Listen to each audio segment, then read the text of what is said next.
the question of the pupil.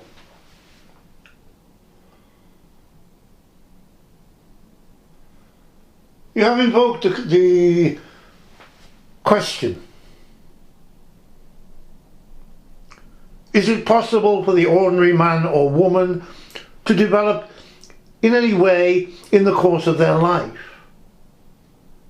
And if so, what is it in them that develops, and how?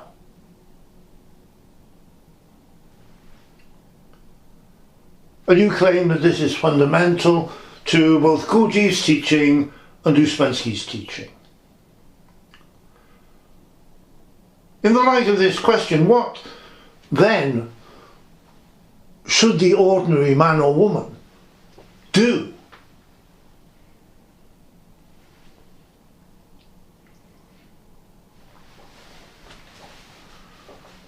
The teacher replies,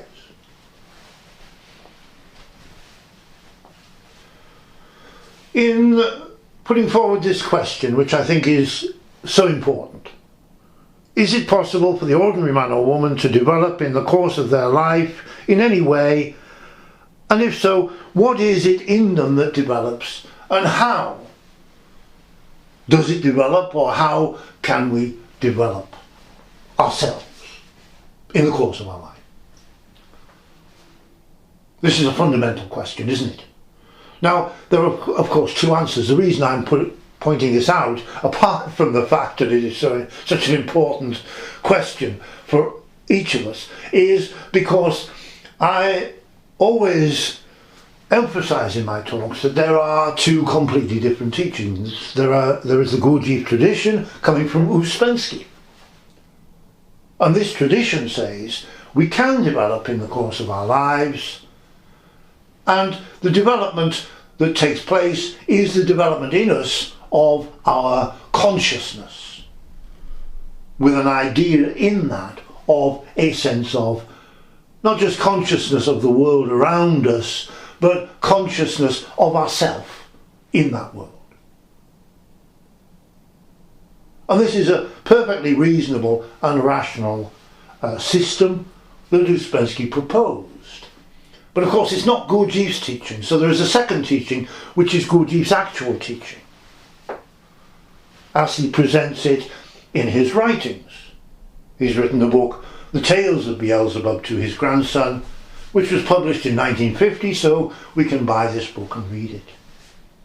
And in this book he says there is no way at all that the ordinary man or woman can develop in any way during the course of their life. We have fallen to such a low energetic level that we can't develop in any way. We're stuck, totally stuck, and we disappear, in a sense, in terms of our existence. We just disappear into internal structures from which we cannot emerge. Structures such as the fact that Gurdjieff writes we have three centres. We are three-centred or three-brained beings. And we can't get out of these three brains or three centres. We don't exist apart from the fact that we have these three centres. It's a very strange teaching. Closer to home, but easily misunderstood, is Gurdjieff says very early on in his writings that we have two consciousnesses having nothing in common. Indeed, he says absolutely nothing in common. Two conscious minds. We have two minds that have nothing in common. And in fact, we're living in the wrong one. We're at such a low energetic level. We're living in the wrong conscious mind, a false conscious mind, in a false state of consciousness, which Gurdjieff initially equated with sleep. Later modified this a little bit because it leads to misunderstandings. He modified it and said to Ouspensky, we're living in a state of waking sleep. So we appear to be awake and yet retain in that state many of the qualities of sleep. It's not a true state of consciousness because it's the state of consciousness of a false, fictitious and unreal conscious mind at a low energetic level. This is our ordinary life. So Gurdjieff says because of these internal structures we've fallen into, and others, many others of course, not so obvious necessarily. We can't develop at all in the course of our life. So we live our lives and that's it. Any attempt to change ourselves, Gurdjieff says, does not work and only makes our situation worse. And we've got to prove this to ourselves. This was what Gurdjieff was teaching Ouspensky. We've got to prove this to ourselves first before we can accept this extraordinary statement. Any attempt to change ourselves does not work and only makes our situation worse. So what can we do? Gurdjieff is explaining that this is an energetic situation. It's not, we can't deal with it, we can't do anything psychologically. In our ordinary ideas of doing something, we immediately start to do something about it.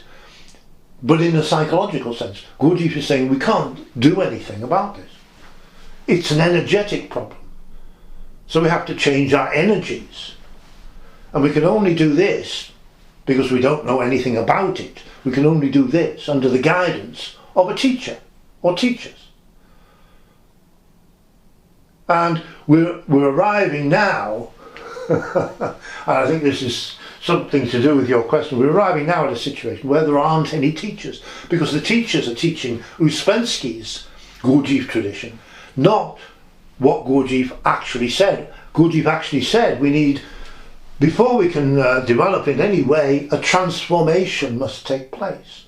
We must raise the energetic level of the whole organism up to a new level. And only at this new energetic level can any individual development begin. So your question, if I go back to your question, what can the ordinary man do? Well, first of all, we have to recognise that there is always, in our thinking, there is, I think, what did I call it? I think it's the fallacy of exclusive opposites. The fallacy of exclusive opposites. That is to say, we set up two opposite teachings as if they are the only options. And to give an example of this, this is Darwinian evolution pitted against, this is the 20th century, Darwinian evolution pitted against creationism, as if either we have evolved according to a process of natural selection, Darwinian evolution, or there was divine creation. The world was created in 7 days. As if these are two opposites and they are the only options. Whereas in fact there are 1,000,001 other theories that I might not be able to explain to you 1,000,001, we don't have time, but I can explain to you many, many other options, that are other possibilities to explain the origin of man, the origin of life, the origin of the different species, the origin of species, in fact, as Darwin wrote. But it's a fallacy of exclusive opposites. You set up two opposites as if they are the only options. And in a sense, I'm setting up these two options, or have been setting up these options for decades now, saying there are two teachings associated with Gurdjieff. There is the Gurdjieff tradition coming from Ouspensky. We can evolve by means of work upon ourselves, and this is the development in us of our consciousness or self-consciousness. That's the Gurdjieff tradition that's being taught, as if it is Gurdjieff's teaching. But Gurdjieff's actual teaching, we can't develop in any way. Any attempt to do so does not work and only makes our situation worse. Before we can develop in any way, a transformation must take place. We must ascend the stairway, as Gurdjieff explained to Ouspensky. We must raise the energetic level of the whole organism up to a new level, a much higher level, and only at this level can any individual development begin. So that's a background answer to your question. Now your question was, what can the ordinary man or woman do? Given this question that I've posed. the fundamental question, the big question. Is it possible for the ordinary man or woman to develop in some way in the course of their life? And if so, what is it in them that develops? And how? So let me answer your question now, having set up the background to this, to my response.